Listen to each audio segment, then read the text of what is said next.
sa kahimuot kaniya sa Dios ug sa tawo, in favor with God and in favor with men. Muna ako musulti kaninyo, make a decision and stick to it. Labaw na si Ginoo. Ha? Mga lagad gyud tag sakto. Musimba gyud tag sakto. Mubasag Biblia gyud tag Biblia. Muampo gyud tag kay nganuman sa panahon nga you are a man with an honoring words, God is just and faithful to bless you. Ikaw pat. There is power in numbers. No, naagyoy gahom ug daghan ta. Mabito nang ang Bible nagtambag nato, 2 is better than 1. Unsa man ning 2? Kaning duha, imo bang partnership sa business? Imo bang asawa? Dili. Ikaw na ug ang Ginoo. Dapat dili nimo biyaan ang Ginoo. Kay kung imong biyaan ang Ginoo, wala na maglisod na kaniana mga kamisteri. Mao na giingon sa balaang kasulatan nga 2 is better than 1. Kag magluya ang isa, do na gyud magpadasig, Kung mawad-an og desisyon ng isa, do na puy magpaalala, Kung mawad-an gani og kadasigo ng usa, na agyoy magpadasig mga kapaglaom. Nobody has made it in life all by themselves. So, mo tanong kanunay man nato madunggan, sa kadaugan sa bana naagyoy asawa nga nagpalayo. Sa kagwapa sa asawa naagyoy banang nagsuporta. Naana ra man na wala. No man is an island, No man is an island, timan ina, ayaw gyud pagpatakag lupad-lupad diha. No man is an island. Number 5. Ako sa tapuson. You need a team that uplifts and supports you. Stop being a lone wolf. Kay kabantay mo. Nganong gisulti yun nga usan ni sa mga sa tawag na mga steps or tips nga mahimong magmadaogon ng atong kinabuhi. Kabantay ka nang sa kanang mga hayop sa Africa. Ang ginatarget ra bagyod mga igsuon aning mga leon kadto ra bagyong musimang. Kadto ra bagyong musimang niya. Kung imong tanaw ng balaang kasulatan, niya ato tas Bible. Unsay gisulti sa Ginoo, sa Santiago, Santiago, atong tanaw sa Santiago be. Unsay gisulti sa Ginoo aning mahitungod aning 4. 4 versikulo 7. Dirita magsugod siguro asa man nato ni siguro na versikulo 7, busa magpasakop kamo nga masinugtanon sa Dios, apan sukli ninyo ang yawa ug kini siya mukaratil pagdalagan gikan diha kaninyo. Versikulo 8, dumuol kamo sa Dios ug siya moduol kaniyo.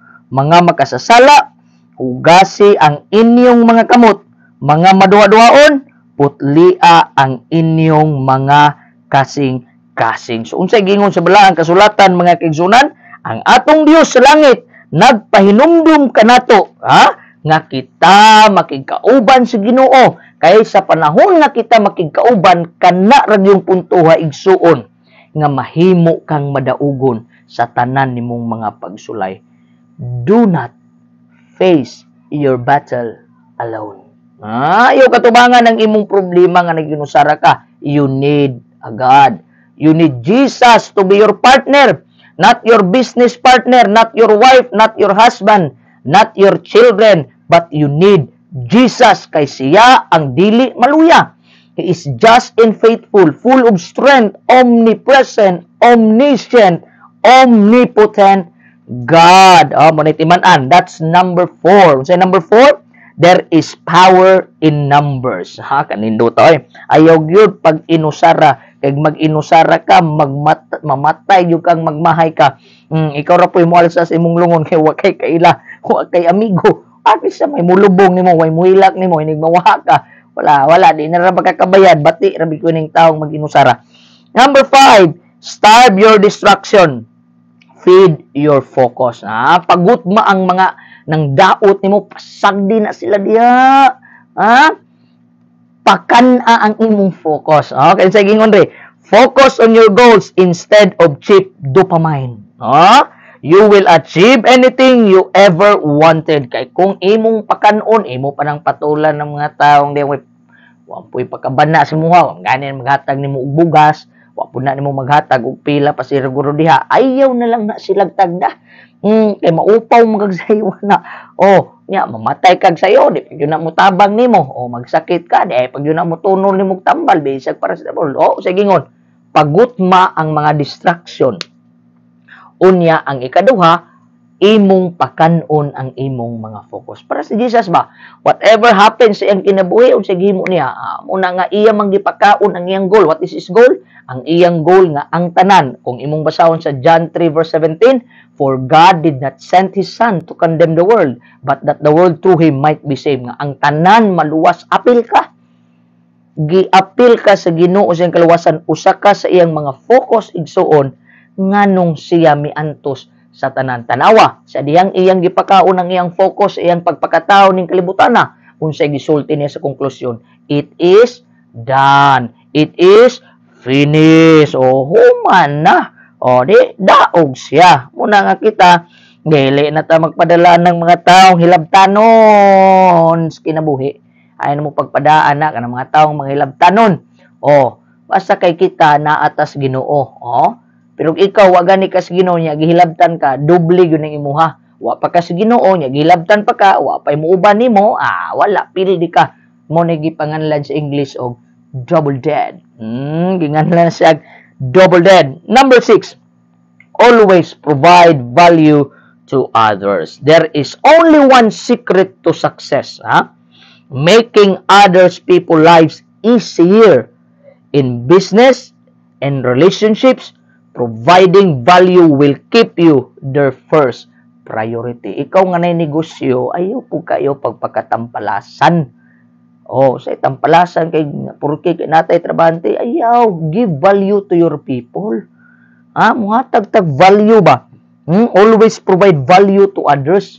Kay mo sa ka kumpanya, way trabahante, di man pud taong kamulong tam sa unsa nimo ka bright ug way mo maniho, ikaw mo maniho tanan matay, wala. Stress, depress, mamatay kag sayo na ihaya kag way oras. Kaya nimo nang trabaho sa janitor, kaya nimo trabaho sa opisina, imo nang himuon sa isa kadlaw, dili nimo naman kaya naglisod mangani kag trabaho na ning imong balay. Di mangani ka kapanilhig siguro din na, di mangani ka kalaban ng imong masinina diha, magpalundri ka. Unya kuyaw kay ka, kamong na mga negosyo. Ampingin ninyo inyong mga trabahante. Kamo pong mga trabahante, pag binuutan pud mo, ang pingi po na inyong mga amo. Muna kining kinabuhi nga na to, vice versa ra gyud ni. Na advantage, na disadvantage, na left, na right, na forward, na back. Ora gyud ning mga direksyon na. Pero unsay gingon din there is only one secret to success. Wa nay lain gyud. This is number 6. Usa sa mga tips. Ako isulti kaninyo, maugayod ka na mga kamistri nga muhatag tag value sa mga taong nagpalibot. Labaw na kadtong mga taong gisakripisyoan yuga. Ayaw paaka sila sa luyo. Uban sa tuag gisakripisyon, mamaak noon sa luyo. Porque kay niangat na di noon ta ka lingi sa mga tao nga nagtabang kanato. Ang kinabuhi ato ra gyud pong timan-an. Bawas-bawas lang. Bawas-bawas lang ning kinabuhi. O ikaw karon nag-ut-ut, moabutang panahon ikaw na po'y ut-uton, no? Ikaw na pod ang ut-uton, mga kapaglob. Apan ni ay ikapito nga mulangkob sa tanan. Gusto pa ba ka maminaw sa ikapito? Atong basahon. Mas ganahan ko ni aning ikapito. Ang ikapito, mo ni si pinakanindot mga kapaglaom. Naman ta sa unom, ato naman itong nakita, dili ta sa ikapito. O sa flame o break pa ni, ang ikapitong dragon. Power kayo. Wala pa'y mugawas, anong ikawalo ron, kung nagdelikado na yung kayo na, gatanaw kag flame o break ka. Nga Proverbs chapter 3, verses 5 and 6. I know, common kanisa nga verse, pero sa ka-common ani, ikaw, nagani ka kabalo nga nagtuman pa ba ka ni ani? Sa ka-common ba? Mamagin siya, mo niya. Taraw.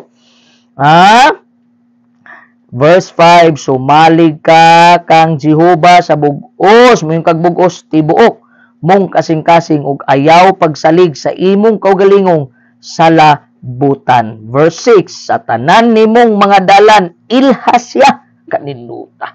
Ilha ang Dios sa negosyo, sa trabaho, sa pag-eskwela, pakigigala. Pero nakahigala nga, Diyos, biyahe na kayo, man nakailag Ginoo. Kung biyahe na sila, o di yun sila muuban. Alam mo, muuban ka dito sa diskuhan nga wa may Diyos ng diskuhan. Muuban ka dito sa beer house nga wa mo na Diyos ng beer house. Na magkakita, bagukag na Diyos ng mga dapita. Tanaw, sa tanan ni mong mga dalan, ilha siya. Ilhon gyud dato, kanang imong pagpanarbaho, nakaila ba ka Ginoo? Kay kung wa ka kaila og Ginoo sa imong trabaho, hawa na diha. Sa imong pag-eskwela, wa ka kailag Dios, nahimo ni noong kang supil, ay atras balhin spikas, ug siya magamando sa imong mga alagianan, Verse 7, ayaw pagpakamaalamon sa imong kaugalingong mga mata, kahadlukan mo si Jehova ug pahalayo gikan sa dautan. Okay? So this wonderful afternoon, I hope you are blessed. Ako nagalaom mga ka-mystery nga na-bless kita sa gamay na tong mensahe. 6 laws, how to win life, pero naagyo na ay ang ikapito ang pinakanindot mga ka-mystery. Daghang salamat and God bless us all.